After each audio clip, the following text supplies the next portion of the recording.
નમસ્કાર, સત્યમેવ જયતે લાઈવ ન્યૂઝમાં આપનું સ્વાગત છે। ભાયલીની આકાર રેસિડેન્સીના રહીશોએ પાયાની સુવિધાઓના અભાવે વોર્ડ નંબર 10 કચેરીએ હલ્લાબોલ કર્યો છે।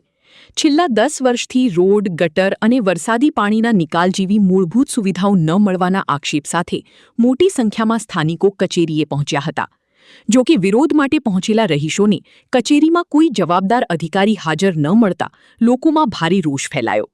સ્થાનિકોના આક્ષેપ મુજબ તેમના આગમનની જાણ થતાં જ અધિકારીઓ કચેરી છોડીને ચાલ્યા ગયા। વિરોધના અનોખા અંદાજમાં રહીશોએ અધિકારીઓની ખુરશી પર બેનર અને પોસ્ટર ચોંટાડ્યા તેમજ આવેદનપત્ર મૂકીને તાત્કાલિક કામગીરીની માંગ કરી।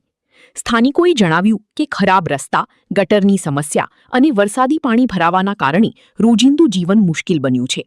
વારંવાર રજૂઆતો છતાં કોઈ નક્કર કાર્યવાહી ન થતાં રહીશોમાં ભારે નારાજગી જોવા મળી રહી છે।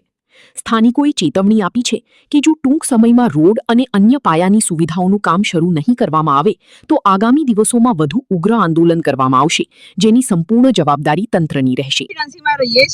અમારો રોડ બહુ જ ખરાબ છે। પાણીમાં તમે ચાલીને આવો, સ્કૂટર લઈને આવો, ચાલવાની કોઈ તાકાત જ નથી ચાલતા જવાની। બધા લપસીને પડે છે। સ્કૂટર આંખમાં ફ્રેક્ચર આવેલું છે અમારા કોમ્પ્લેક્સમાં બધાને। ગટર નથી, બે સાઈડ તળાવ છે, તળાવની રેલિંગ નથી। બધી જગ્યાએ એવું કે તળાવમાં ડૂબે એટલે રેલિંગ લગાવી, અમારા સાઈડ રેલિંગ લગાવી નથી અને ગટરનું પાણી બધું એ તળાવમાં જાય છે। અમને ગટર અને રોડ બેઉ જોઈએ છે। ડીમાર્ટનો રોડ પાસ નતો તો ડીમાર્ટનો રોડ રાતોરાત થઈ ગયો તો અમારો રોડ કેમ નહીં થાય? અમે 10 વર્ષથી ટેક્સ ભરીએ છીએ।